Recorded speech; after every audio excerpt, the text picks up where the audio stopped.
দর্শক দেখতে পাচ্ছেন যে ভারতীয় পুলিশের যে উল্টো করে ঝোলানো মানুষের মধ্যে যে ক্ষিপ্ততা, মানুষের মধ্যে যে আসলে এই 16 বছরের যে ক্ষিপ্ততা ছিল, এই ক্ষিপ্ততার বহিঃপ্রকাশ আপনারা দেখতে পাচ্ছেন। যে এখানে এই ভারতীয় যে পুলিশ বাহিনী ছিল বা এই আশুলিয়া থানায়, এদের কিছু দুজন পুলিশকে ধরে এখানে উল্টো করে ঝুলিয়ে রাখা হয়েছে ফ্লাইওভারের উপরে। ফ্লাইওভারে ঝুলিয়ে রাখা হয়েছে দর্শক।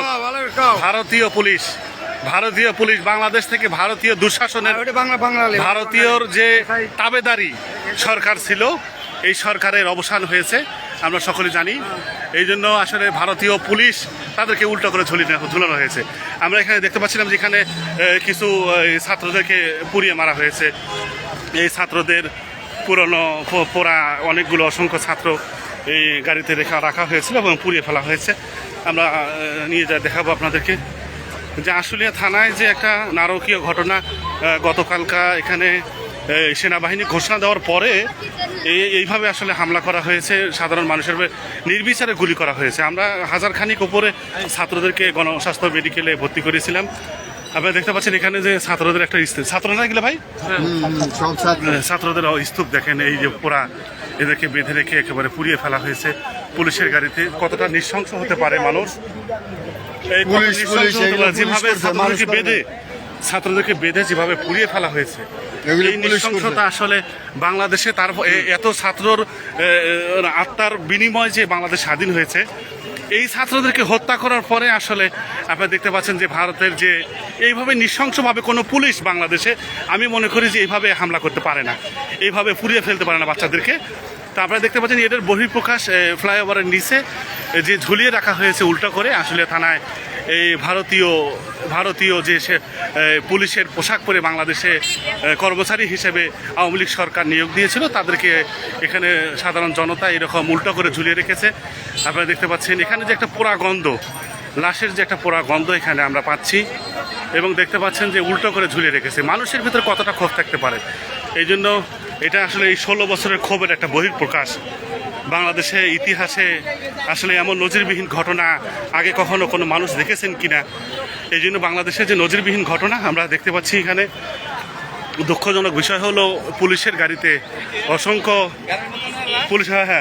ছাত্র, এখানে পুলিশের গাড়িতে অসংখ্য ছাত্র বেঁধে, আমরা এখানে স্থানীয় মানুষের কাছে শুনতেছিলাম যে পুলিশ নিজেই, এই ভারতীয় পুলিশ নিজেরাই এই প্রিজিং ভ্যানে আগুন লাগাই দিয়েছে এবং পুড়ে ফেলেছে। আমরা ভারতীয় পুলিশ যারা এখানে সাধারণ জনতাকে শেষবেলায়, একেবারে শেষ রাত্রে সন্ধ্যাবেলা যেভাবে আগুন লাগিয়ে বাচ্চাদেরকে বেঁধে রেখে একসাথে, দেখি ভাই, একসাথে একবারে বেঁধে রেখে একবার যে পুড়িয়ে ফেলা হয়েছে, আপনারা দেখতে পাচ্ছেন যে ভারতীয় পুলিশ এই কাজটি করেছে। আপনারা দেখতে পাচ্ছেন আসলে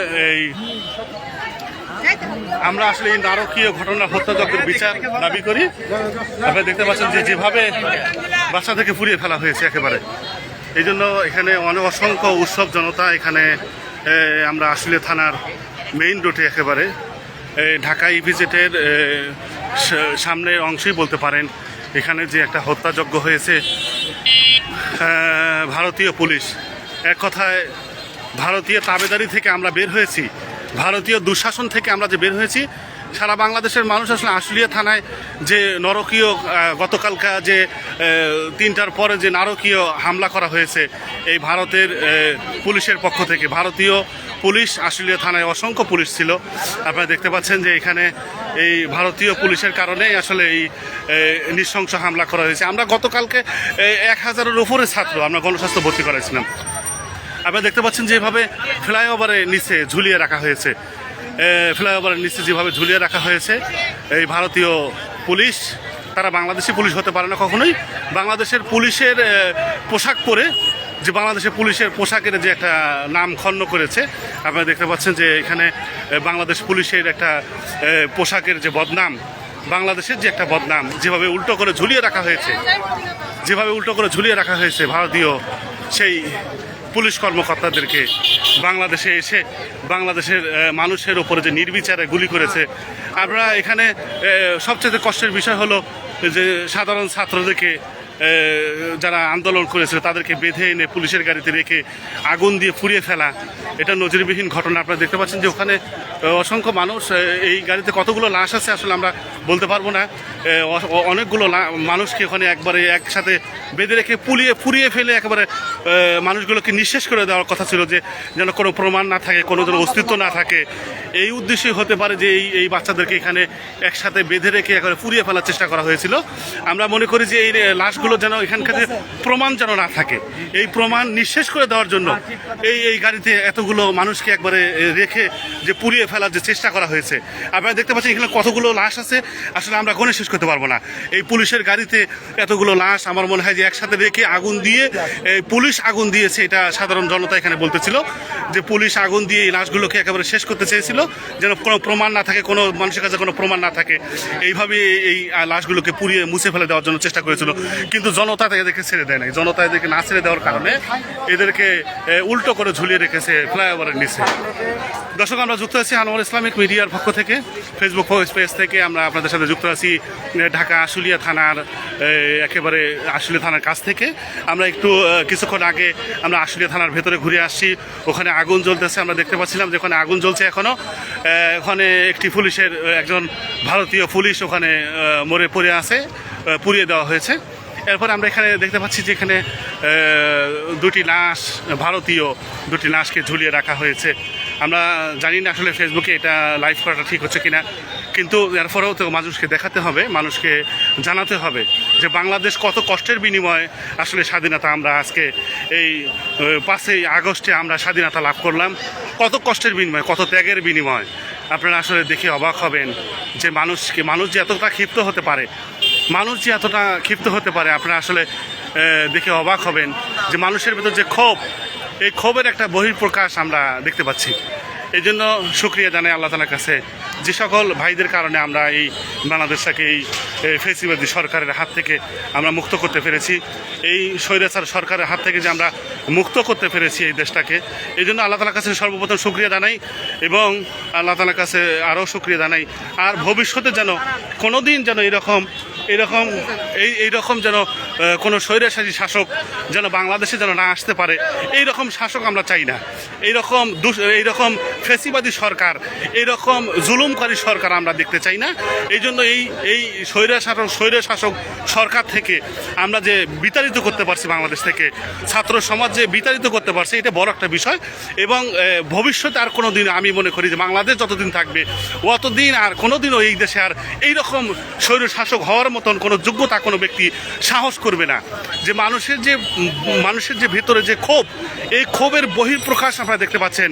ভারতীয় কিভাবে সরকারি প্রত্যেকটা দপ্তরের ভেতরে ভারতীয় বাহিনীদেরকে নিয়ে এসে নিয়োগ করা হয়েছিল আপনারা দেখতে পাচ্ছেন। আশুলিয়া থানার ভেতরে অসংখ্য এরকম কত বাংলাদেশের ভেতরে আশুলিয়া থানা আছে, যে থানাগুলোর ভেতরে এরকমভাবে ভারতীয় গোয়েন্দা বাহিনী, ভারতীয় পুলিশ, ভারতীয় কর্মকর্তাদেরকে নিয়ে এসে নিয়োগ দেওয়া হয়েছিল আপনারা দেখতে পাচ্ছেন। এই জন্য আমি বলবো যেন বাংলাদেশে আর কখনো এরকম কালো অধ্যায় যেন না দেখতে হয়, এরকম ফ্যাসিবাদী সরকার, এরকম কোনো স্বৈরশাসক সরকার যেন আমরা না দেখতে পারি। এবং আগামী দিনের যে সরকার যারা আসবেন তারা অবশ্যই এইদিকে খেয়াল রাখতে হবে আমরা যেন এরকম স্বৈরশাসক যেন কোনো সরকার যেন না হয়। দর্শক, আমরা যুক্ত আছি Anwar Islamic media Facebook page থেকে। আপনারা দেখতে পাচ্ছেন দুজন ভারতীয় দুজন রয়ের গোয়েন্দা বাহিনীর পুলিশের কর্মকর্তা সেজে সাধারণ মানুষের ওপর যেভাবে গুলি চালিয়েছিল গতকাল, এই 5ই আগস্টে যেভাবে সেনাবাহিনী ঘোষণা দেওয়ার পরেও এই গুলি থামে নাই। এখানে আশুলিয়া থানায় আমরা দেখতেছিলাম মাগরিবের পর পর্যন্ত গুলি চলেছে। যখন রাত্র হয়েছে তারপরে এইরকম ছাত্রদেরকে, যেগুলো ছাত্রকে হত্যা করা হয়েছে, এই ছাত্রদেরকে নিয়ে এসে পুলিশের গাড়িতে উঠিয়ে একেবারে পুলিশ বলে এদেরকে আগুন দিয়ে জ্বালিয়ে দিয়ে একেবারে নিঃশেষ করে দেওয়ার জন্য, প্রমাণ নষ্ট করে দেওয়ার জন্য চেষ্টা করেছিল। আপনারা দেখতে পাচ্ছেন ওখানে বাইফেল কেন্দ্রীয় জামে মসজিদের সামনে যে পুলিশের গাড়িতে অনেকগুলো ছাত্রকে একত্রিত করে আগুন দিয়ে জ্বালিয়ে দিয়ে একেবারে প্রমাণকে নষ্ট করতে চেয়েছিল। আমরা আসলে এই প্রমাণ তো আল্লাহ তাআলা যদি রাখেন তো এই প্রমাণ তো নষ্ট হবে না। তা আমরা দেখতেছিলাম ওখানে। দর্শক, আসলে অসংখ্য মানুষ, আপনারা ইপিজেড এলাকা হওয়াতে অসংখ্য মানুষ আছে, কিছু অফিস খোলা আছে, এই জন্য কিছু মানুষ অফিসে চলে যাচ্ছে। এবং এই নারকীয় হত্যাকাণ্ডের আমরা সুষ্ঠু বিচার দাবি করি এবং যে সকল ছাত্ররা আহত হয়ে মেডিকেলে আছে এদের সুস্থতা কামনা করি। আজকে লাইভটি এই পর্যন্ত শেষ করবো ইনশাল্লাহ। আসসালামু আলাইকুম ওয়া রাহমাতুল্লাহি ওয়া বারাকাতুহু।